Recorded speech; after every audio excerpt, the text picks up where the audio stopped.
Pare de vender as suas horas e comece a ganhar dinheiro com seu capital intelectual. Existem 5 coisas para deixar de fazer em 2024 se você quiser ser mais rico que 99% das pessoas. A maioria dos vídeos por aí vão dizer para você o que você deveria fazer em 2024. Nós aqui, não. Nós vamos dizer o que você não deveria fazer. E não tem nada a ver com técnicas e investimentos e hacks de internet. Tem a ver com aquilo que você vai assumir como hábito que a maioria das pessoas não está disposta a fazer. E é sobre isso que esses 5 pontos tratam. Pare de vender as suas horas e comece a ganhar dinheiro com seu capital intelectual. Vou te explicar o motivo pelo qual você não deve vender hora. Normalmente um trabalhador comum vai ter aí entre 3% e 4% de aumento durante os anos. Então, a cada ano que passa, ele tem mais ou menos de 3% a 4%. Ou seja, o crescimento dele é um crescimento no tempo bem lento. Agora, vem comigo aqui quando nós estamos falando de venda de capital intelectual. Imagina que você produziu um e-book, você produziu um curso, ou você produziu a venda de algum produto digital, seja um livro ou uma mentoria, que você pode escalar. Então, o produto está completamente desassociado do seu tempo, daquilo que você pode doar de horas. Ou seja, você tem só 24 horas no dia. Então, você concorda comigo que o seu crescimento pode ser exponencial? Como funciona, então, a pirâmide aqui dos salários, né? Você tem aqui, na primeira faixa, o salário. Numa segunda faixa aqui, você teria a parte de bônus, ou seja, quando você já conseguiu subir um pouquinho na sua carreira, você já está participando de alguns bônus da empresa. Você tem aqui a participação, né? Normalmente os PLRs, são as participações dos lucros, ou seja, aqui você já está recebendo bônus por metas anuais, a empresa está indo bem e você está ali junto com aquele time, todo mundo. E o último estágio seria o equity, ou seja, você já tem participação nos dividendos dessa empresa. Você vê que essa subida aqui, ela é uma subida gradual e provavelmente muito lenta. Agora dá uma olhada nesse modelo. Vamos dizer que você é um consultor, né? Então você vai ali instruir e trazer orientação, seja em negócio, seja na vida pessoal, né? Os famosos coaches aí, que tem muito valor. A gente só precisa escolher muito bem quem são eles. Imagina que você vai ter aqui 3 pessoas numa mesma chamada com você, certo? Agora pense o seguinte, imagina que eu criei um produto e eu começo a atender ali 3 pessoas, 4 pessoas, 5 pessoas, daqui a pouco eu estou com 50 mil pessoas numa sala de Zoom.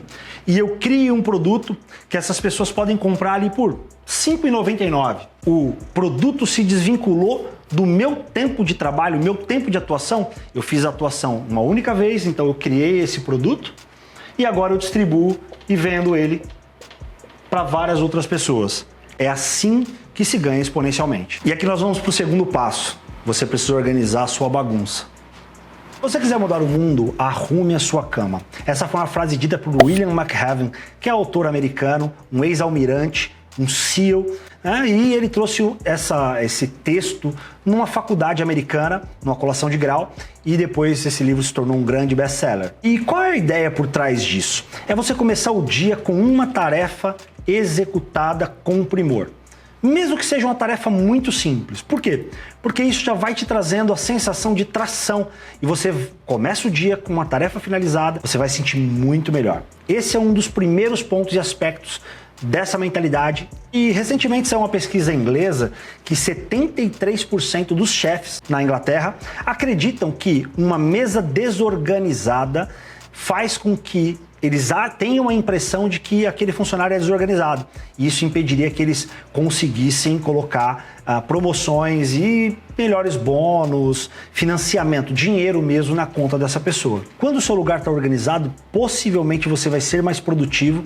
E essa pesquisa também trouxe essa informação, que 49% mais ou menos das pessoas que participaram, que responderam, disseram que toda vez que eles vão para um ambiente de trabalho, que o ambiente é desorganizado, o que eles sentiam? Eles se sentiam estressados, cansados e se sentiam improdutivos, ou que eles poderiam produzir mais e não conseguiam.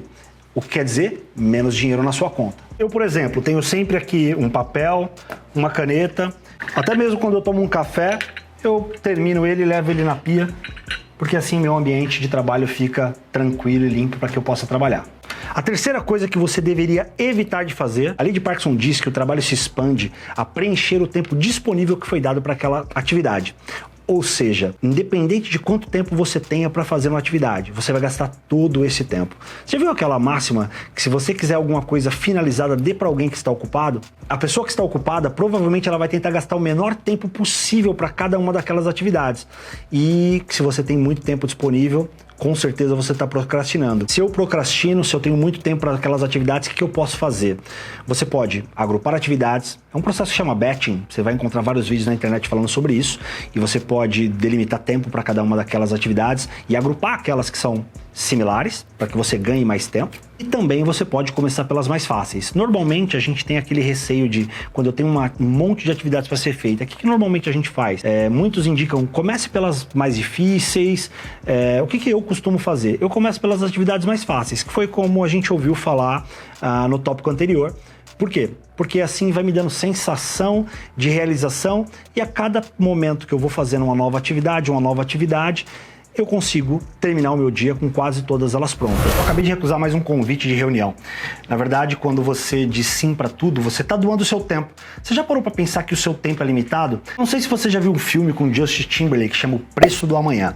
Ali ele mostra um pouco a questão do tempo limitado. Então cada um vive com alguns minutos, alguns com algumas horas e outros com muitos anos, né? E aí, se você fizer a analogia, vai estar falando de dinheiro, abastança, enfim. Mas a questão do tempo é muito importante, porque eles entendem a escassez do tempo. Então você não pode perder tempo com tudo. Você não pode dizer sim para tudo. Existe uma técnica chamada time blocking. O que seria isso, né? Você já viu aquelas agendas cheias de bloquinhos separados por atividades? Então, 1 hora para ler e-mail, 2 horas para fazer tal coisa, 3 horas para fazer aquilo, no horário do almoço eu vou na academia. De fato, é importante você fazer essas reservas de tempo e ele pode ser uma forma de te ajudar a dizer não, porque você vai olhar a sua agenda e falar, puxa, nesse horário aqui eu já tenho um compromisso. E você começa a escolher quais atividades você vai fazer. É claro, existem outras formas mais refinadas, mas eu acho que se você está começando do zero, querendo organizar e dizer não, um pouco mais de não em 2024, eu acho que time blocking pode ser uma coisa bem legal. E o perfeito é inimigo do bom. Essa é uma frase de Voltaire. Na verdade, você não precisa ser perfeito, porque a maioria dos 99%, elas não tentam fazer nem os 4 últimos passos. Muitas pessoas já ouviram falar da regra 80-20, de Pareto, né? Ela foi usada inicialmente para fazer uma medição das terras italianas, ali 1800 e alguma coisa, mas essa regra ela se aplica muito bem em várias áreas da nossa vida. O que seria a regra 80-20? Você precisa de 20% de esforço para fazer 80% de toda a atividade. Aquele restante que falta, 20% para completar essa tarefa e ela ficar perfeita, você gastaria os outros 80%. Ou seja, não faz sentido, não vale a pena. Existe uma expressão em inglês chamada good enough, ou seja, já está bom, né? O jeito brasileiro, tá bom, chega. Vamos passar isso para frente, próxima atividade. Por quê? Porque senão você vai acabar impactando e deixando que os seus projetos minguem, porque toda vez que você faz uma revisão, vamos falar de vídeos, né? Toda vez que você revisa, você acha uma coisa, e você revisa, e você acha outra coisa, e esse ciclo não tem fim. Então, para 2024, vamos tentar ser menos perfeccionista. No início vai ser bem difícil, mas eu garanto para você que você vai ter um pouco mais de liberdade, um pouco mais de paz, e você vai conseguir tirar as suas atividades do papel. Todos esses itens são os que você não deveria fazer em 2024 se você quer ser mais rico que 99% das pessoas.